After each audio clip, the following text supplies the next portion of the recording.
When I was in high school, I carried a lot of hurt around with me. I believed that no one at all cared about me.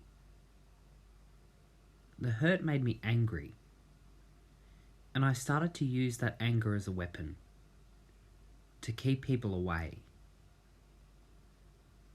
I wasn't always very nice to my teachers because I didn't trust adults very much, and I had to take care of myself.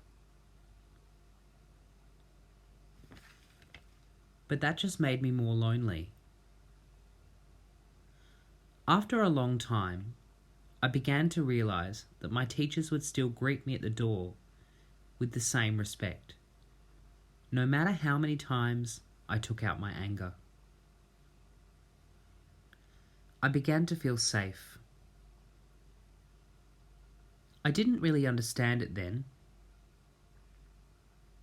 but teachers are people who choose every day to go to work and support their students. Even when it's hard to see, everything they do is to help their students succeed.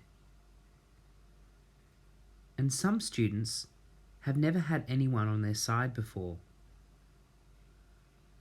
And this is why I am a teacher, and why I will never give up on my students.